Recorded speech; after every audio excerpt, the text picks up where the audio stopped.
And maybe you want to shout a short message there. Thanks so much, Regina from Vienna. I see people, a lot of people from Vienna, France, as far as I know, South Korea, Spain, Germany, Andrea, correct? Fantastic. So thank you very, very much from Salzburg joining, Hanover, Valencia, Bavaria. Great. Thank you very much and welcome to today's Virtual Space Hero event. And I'm really happy to have with me an expert about open book exams.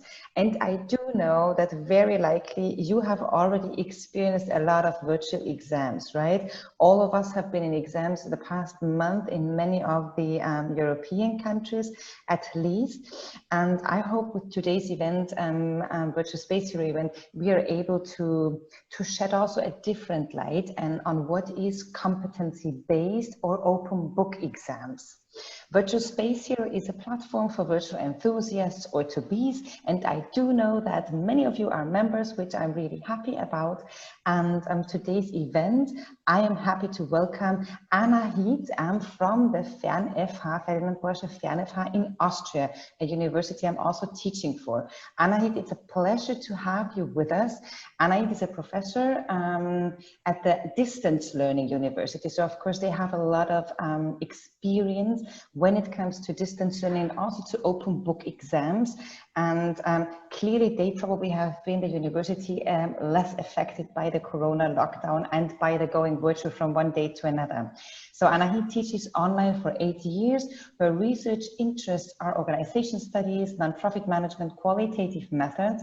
In 2010, she received the award for excellent teaching at the WU Wien. And in 2019, she was awarded for excellent distance learning at the Fern-FH Ferdinand Porsche. So I'm really happy to have you with us today. And I really definitely hand over immediately to you. The stage is yours.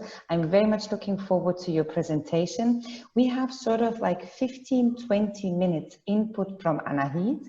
And afterwards, we're going to have a discussion where I would really like to ask you to unmute yourself afterwards, and we can exchange on our best practices when it comes to open book exams.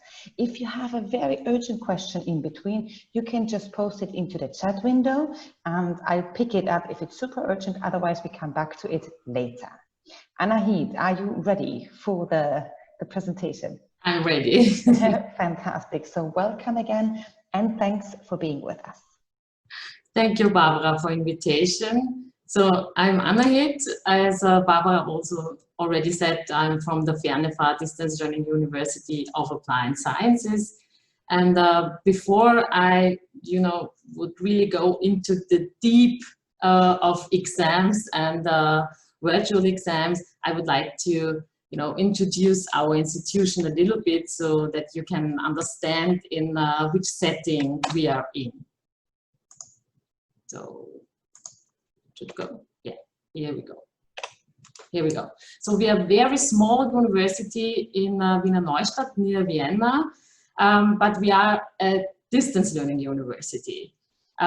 So at the moment we have 5 degree programs, and I'm working in the program Business Administration and Psychology Master. And I would like to show you how our distance learning concept look like in normal time. So normally we have 3 on-campus sessions in a semester, and on these on-campus sessions we have the lectures. We have most of our exams during these 2 days, and workshops, the social competence workshop where you have a lot of social interaction. These kind of courses we have face-to-face, not online. And in between these on-campus sessions, we have distance learning phases. They normally last between 6 and 8 weeks. And during this time, we use our online campus. That's a Moodle-based learning management system. And in this distance learning phases, we have an own course on this Moodle-based learning management system, where we provide the students with literature, learning materials, where the communication is based with the students. and where they can find the assignments. So this is, as I said, the normal situation. This summer semester, we of course skipped all on-campus sessions. So as Barbara already said, we are used to teach online, and we are used also to do exams online. But at this time, we had, to change very quickly every course into only online courses. So this was also for us a big change, and we learned a lot, and we learned a lot about assessments and exams. So for today, I would like to discuss with you why we should use open book exams and how to design these open book designs. So which kind of, when fit the open book exams, and when does open book exams don't fit, how we prepare it, and how we prepare the students for the open book exams. So I hope I will get it to time. Barbara will give me any sign if I'm talking too much, okay? Absolutely. I'm joining the stage then again. So at the beginning, I would like to define, of course, what does we mean when we talk about online open book exams. We focus in this talk today on online open book exams. That means that all tasks are solved with a personal computer or notebook, or even with a mobile phone, which is connected to the internet. Open book exams could also be on campus, where the students bring all the materials in paper version, but this is not this kind of situation we're talking at the moment. But what do we mean about open book? That means that the students can use their notes and their summaries, their textbooks, or all approved material to answer the questions. They can also use the internet or specific websites if we tell them that they can use it. So this is the reason why this kind of exams and tasks can be more complex than in closed book exams, because they can use the materials. And the third feature of this kind of open book exam we are talking about is that it has a given time frame. In our university, in our institutions, it is mostly between 30 minutes and 90 minutes. Theoretically, it could be longer, but I do not recommend longer than 90 minutes, actually, or 2 hours. If you will make a more complex exam, then I would recommend a task type which is called take-home exam. This is a kind of very detailed case study or essay writing where the students have 1 or 2 or 3 days time to accomplish this task. But for today, I will leave that out, the take-home exam. We only talk about the online open book exam for today. So why should we use this kind of exams? I will take it a little, I will contrast it a little bit and simplify it to make it easier just for today. The conventional kind of exam and the conventional teaching idea is that we as a teacher would like to transfer information from the textbook to the students. Very simply said, And for the exams, at the exams, we test how much information the students can keep in mind. So this is the conventional perspective. In open book exams, we take another focus. So we focus on skills like creating knowledge, so it's more about processing information than on knowing information. And we, as a teacher, we ensure that there is an environment during the whole course that helps the students to develop this kind of creative and critical thinking. So we do exercises, we give assignments and projects where they can practice creative and critical thinking. And of course, very important and one of the really time-consuming aspects in online teaching, we have to give them feedback, detailed feedback, comments, and critique of their assignments in most of the time written form, so that they can learn and develop their creative and critical thinking. And the consequence is that when we assess at the end of the course, we should assess also the skills of problem solving and critical thinking. So I will explain it a little bit later under the concept of constructive alignment, but we should keep in mind that all these things are connected. Yeah, what is my idea of teaching? What I would like that the students know after completing my course, and how will I assess this at the end of the course. So, and the important, or one of the most important questions about these online open book exams is, what about cheating? So the WU Wien, which is a very big university in Austria, they use proctor systems, kind of security systems that the students so that they cannot cheat during the online exams. So they had to turn off their camera and they have to look at the camera, they have to move and things like that. So we decided that that's not our way of assessing, and that's the reason why we choose to use these open book exams. And how can we prevent cheating during these exams? It's all about what kind of questions you pose in your exams. For example, a step or a kind of classic question about knowledge, about information, is explained the term standard deviation. And of course, if you pose such a question in an online exam, everyone can Google or copy it from the textbook and copy it in their answer. But if you have students to evaluate the conclusion, which involves the concept of standard deviation, or if you pose a question about interpreting data or interpreting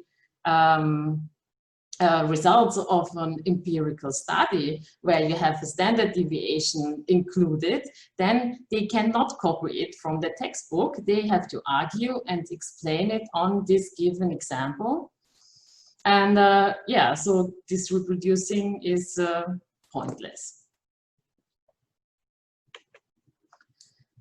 So as I said, this connection between what I would like that the students know after my, or can, or able to after my course, the question of assessment and the learning activities is all interconnected. There is a kind of technical term for this. It's called constructive alignment. And I just want to point out that designing exams is, of course, very connected with designing courses. And normally, usually, you start with, or we'll get to the next slide. Normally, you start with defining your intended learning outcomes, the ILOs. So these are the intended or desired outcomes of your teaching in terms of content, of a specific content, and including a specific level of understanding. I will I will give you an example afterwards, just to show you what is meant with this level of understanding. This is the first step. The second step is that you think about how to assess the learning outcomes. So which assessment task you will choose to see if the students have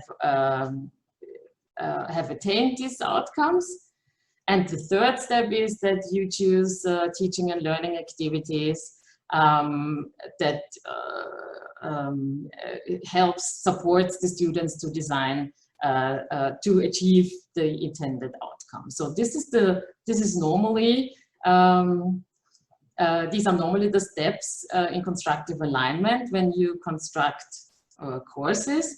But this time, or during these times, some of us, or a lot of us, we have to switch the system during the semester. So maybe during the courses. So if you had to decide to use an open book online exam during the course, you have had to overthink the learning outcome and also the learning activity. So this should fit together. And if you cannot design it from the beginning, you have to overthink and review it during the course. This is really a very important aspect in the designing of open book exams.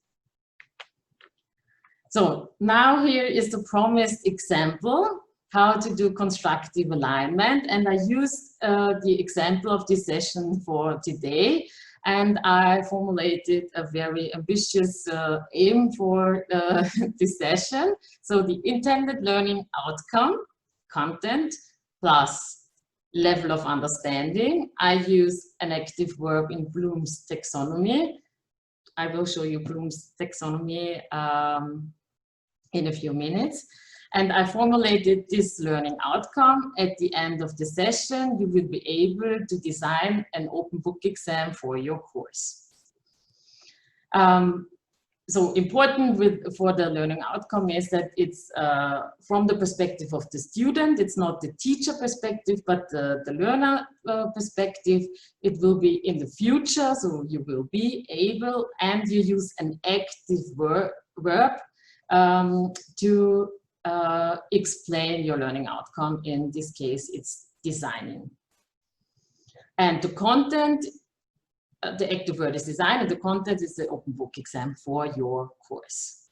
So the second step is I choose an assessment for this learning outcome, and I decided to choose an open book exam.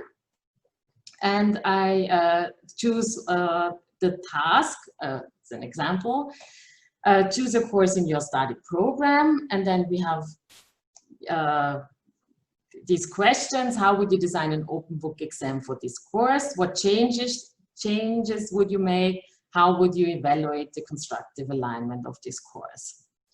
And as you can see, you have the design word in the learning outcome, and I also use the design word, the active word, in the construction of the question in the exam. And you can also see I ask you to choose a course in your study program. So you make sure with this kind of question, you make sure that not every student choose the same example. And yes, the third step, so if you have decided which kind of assessment you will use, then you choose learning activities. And here I have some ideas how you can ensure this learning environment to support students to achieve the learning outcome. And I have do a literature review of studies about open book exams. There are a few. You can do a discussion of pros and cons of open book exams in class, of course online in your forum. you can evaluate an existing course, you can evaluate exam questions, or you can do a group work where they have to design an open book exam for a given course. So you can practice with the students for not only for the assessment, but of course to achieve the learning outcome. So here is the Bloom's taxonomy I was talking about. So maybe you know it. There are a few similar concepts. I decided to take this for today because it's very common, and it's really a good support for formulating learning outcomes, but also for formulating questions for open book exams. And as you can see, we have at the bottom of this pyramid, we have the competence of knowledge. It's here named with remember. So it's about recalling facts and basic concepts. Then we have the understanding, about explain ideas or concepts. Then the application, analysis, evaluation, and creation. So normally you have in undergraduate courses, you focus more on the bottom competencies, and in graduate or master programs, you focus more on the higher on the higher competencies. And you really can use this kind of taxonomy for the learning outcomes. Because you have a lot, you have for every competence level, you have verbs, active verbs, which you can use to formulate the intended learning outcomes, but and you can also use it for the questions.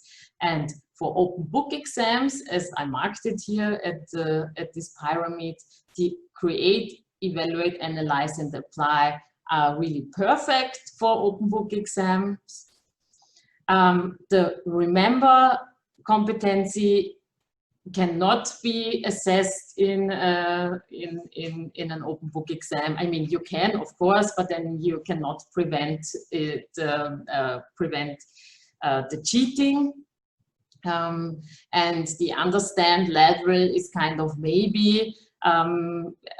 You can also develop questions about understanding, but then you really have to be carefully and have to be cautious that the answers are not found on one page in the textbook. So you could ask about kind of compilation, for example.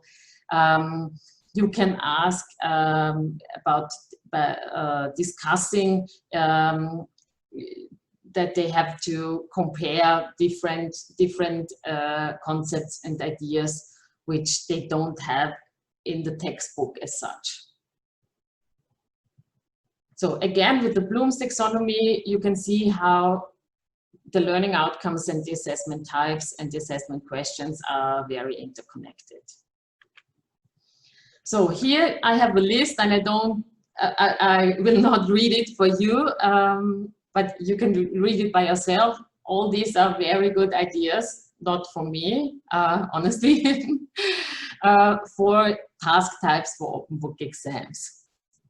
And as you can see, they are all with the active words from the Bloom's taxonomy at the higher levels, and they all, or most of them, use examples, specific examples. So this is very important. If you have learning activities where the students have assignments with specific examples, for the exam you should use another kind of example so that they cannot copy it from their assignments. One point I would like to highlight, it's a concept which is called conceptual multiple choice questions. You can see here a link. I mean, normally multiple choice questions are not appropriate for open book exams, because it's very easy to work together for the students to get the right answers. But this kind of tests or questions are appropriate because they choose the right answers, and they have to justify your answer. So, for example, if you teach in accounting, you can use it for, you can pose questions about, you know, break even points, etc. But then the students have also to explain and justify why they choose this kind of answer.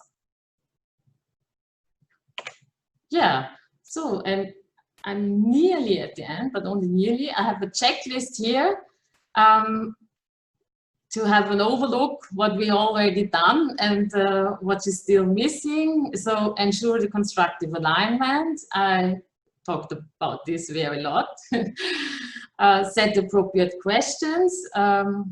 We can also do the check your assessment criteria. So if you change your task type during your course, you should have a look at your assessment criteria, because for a lot of these task types I showed you, you cannot say this is right or this is wrong. So I recommend a rubric. This is kind of a scoring card where you have criteria such as is there a sound argumentation? Yeah. Is there is it complete? Are the arguments appropriate? So this, you should have a look at your assessment criteria, because these have to be changed in comparing to classic knowledge questions. Yes, and you should explain to the students why you use open book exams, and you should explain that them how to practice in advance, and how they should do during the assessment. Then this is very, very important. You should give the students an opportunity to attempt an online open book exam under the same conditions. We did that, actually it was a lot of work to set it up, but if they are not used to online open book exams, they have no idea how much will it take to answer the questions, and how do the handling in the test module. So this is really very important.